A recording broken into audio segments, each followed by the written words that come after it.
Catering staff this way, ma'am, the security guard at the Ritz-Carlton Penthouse entrance said, gesturing toward the service corridor without looking up from his clipboard, his dismissive tone suggesting I was late for my shift serving hors d'oeuvres.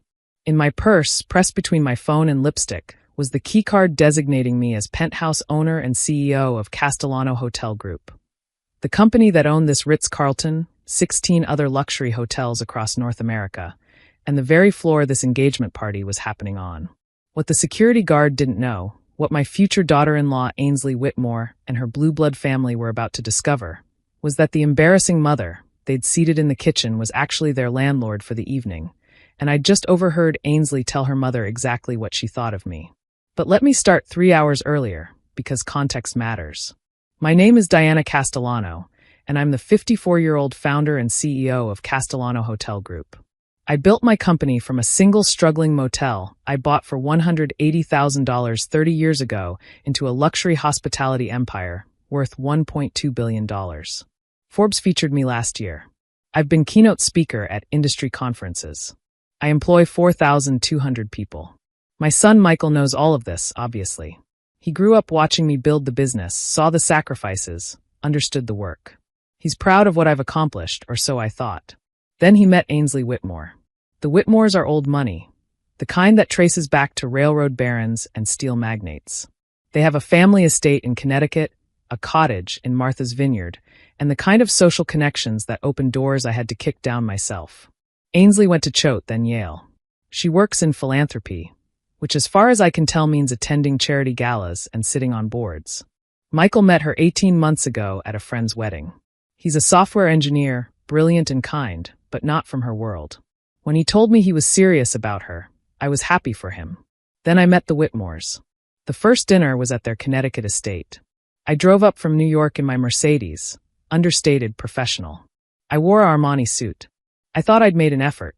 Ainsley's mother, Catherine Whitmore, greeted me at the door with a smile that didn't reach her eyes. Diana, how wonderful to finally meet you. Michael has told us so much about his working mother. Working mother.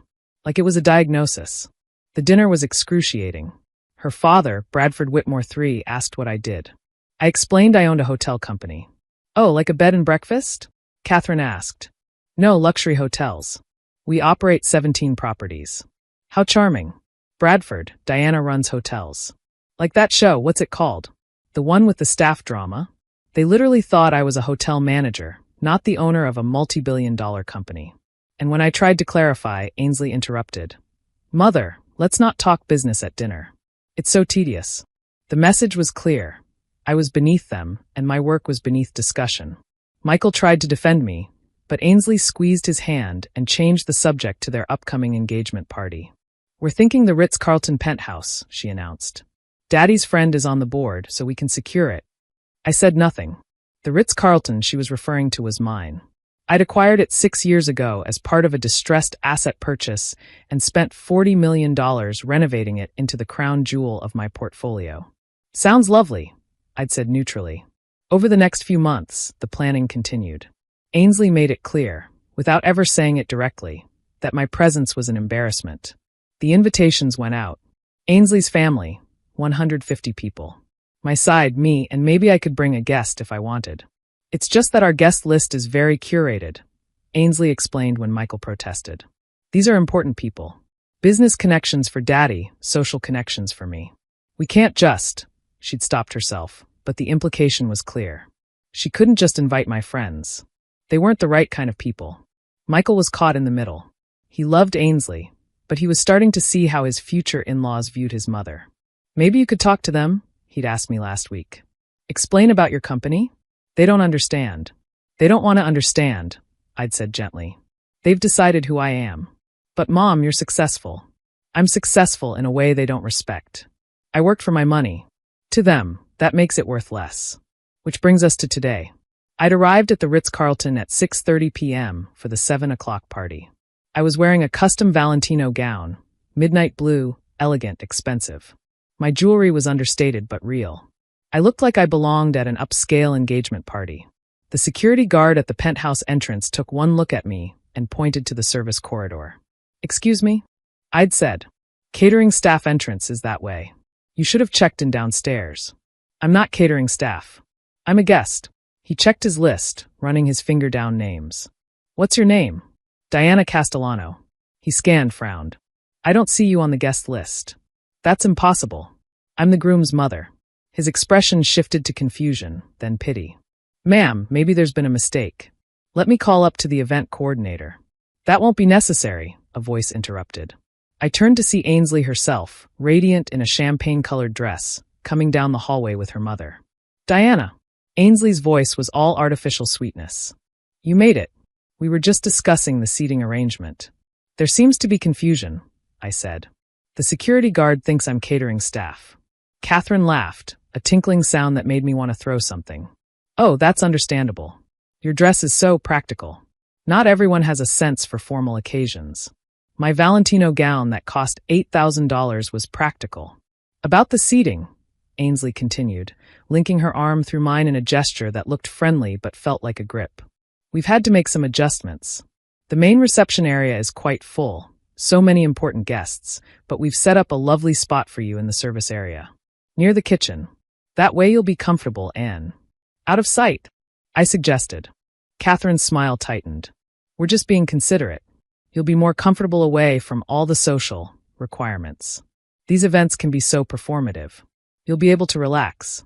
That's when I heard it, Ainsley speaking quietly to her mother, not realizing I was still close enough to overhear. Don't worry, Mother. I've seated Michael's embarrassing mother in the kitchen where no one will see her. We can't have her talking to Daddy's business associates. Can you imagine? Catherine had laughed. Good thinking, darling. Just get through tonight, then you can start managing Michael's family expectations properly. I stood there, hidden by the hallway corner, and felt something cold settle in my chest. They weren't just dismissive. They were actively hiding me. That's when I decided to let this play out. The kitchen area sounds perfect, I told Ainsley with a warm smile. Very thoughtful of you. She looked relieved. Wonderful. The party starts at 7. I'll have someone escort you.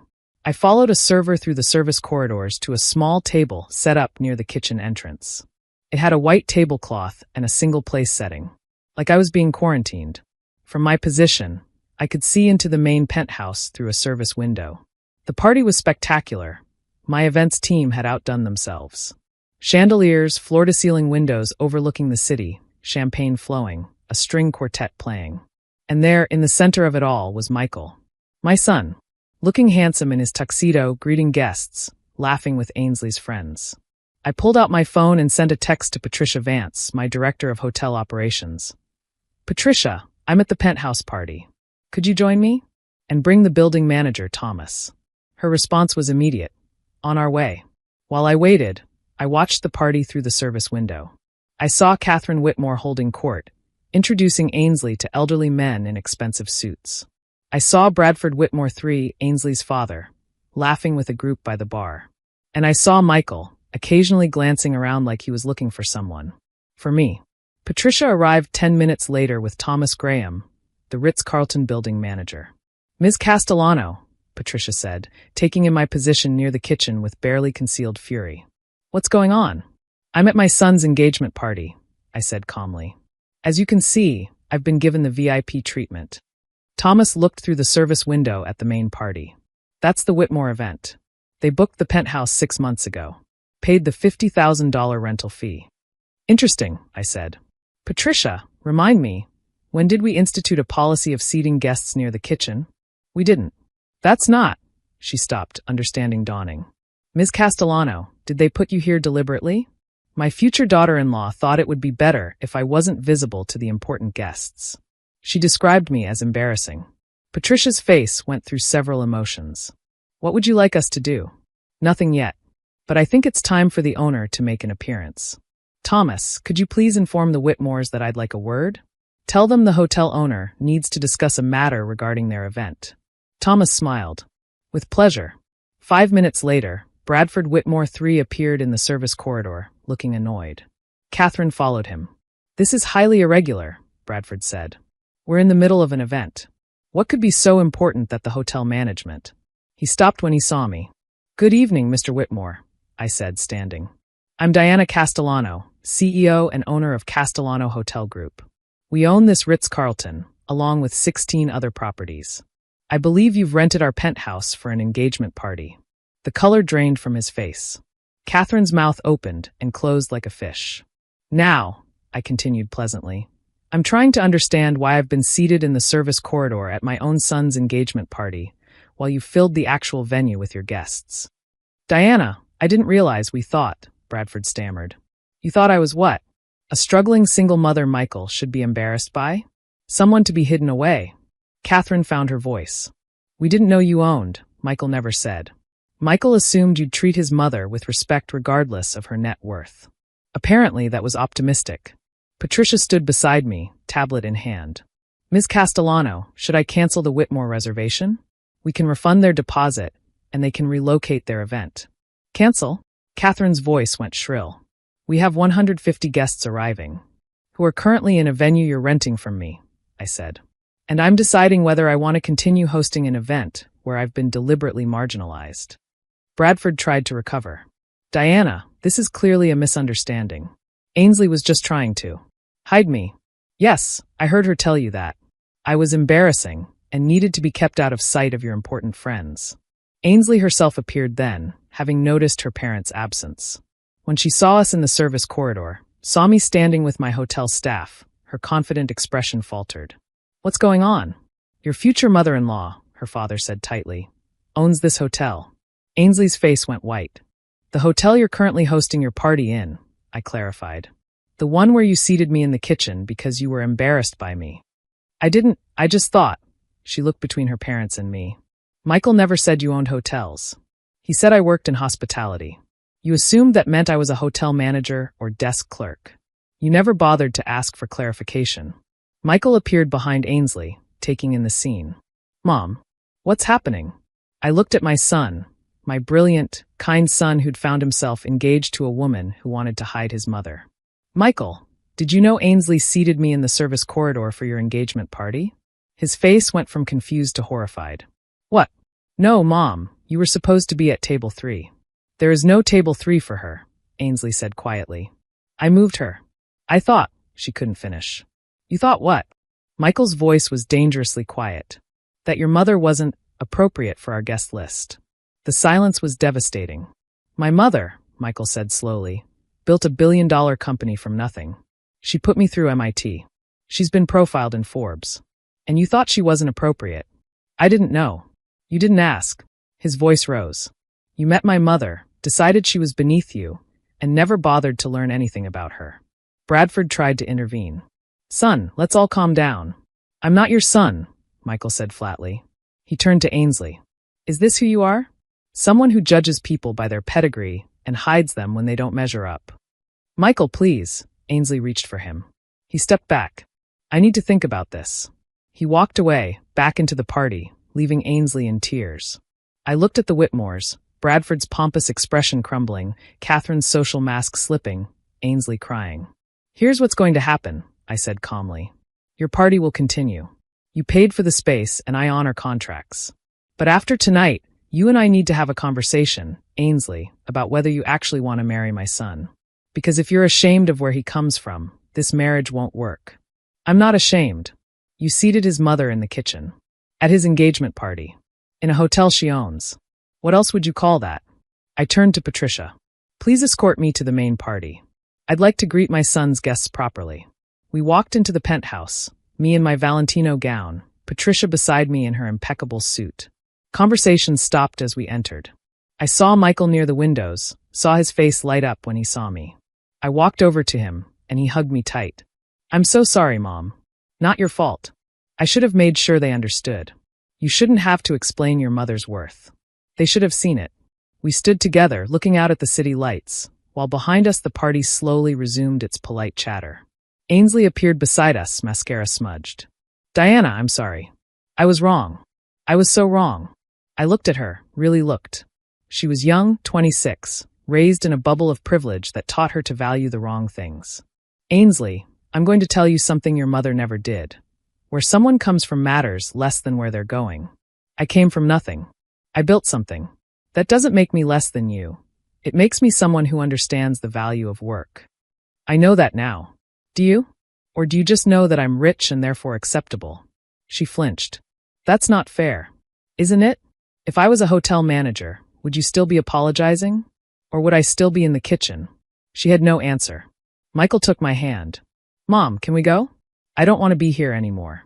We left together, mother and son, walking out of the party I'd hosted in the building I owned, leaving Ainsley and her family to explain to 150 guests why the groom had left his own engagement party.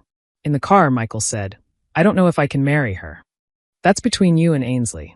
But Michael, I waited until he looked at me. Never let anyone make you ashamed of where you came from. I'm not embarrassing. I'm extraordinary. And so are you. I know, Mom. I've always known. 2 weeks later, Michael ended the engagement. Ainsley's family tried to save it, even offered to pay for the wedding. But Michael had seen something he couldn't unsee, who Ainsley became when she thought someone wasn't watching. 6 months later, Michael met someone new.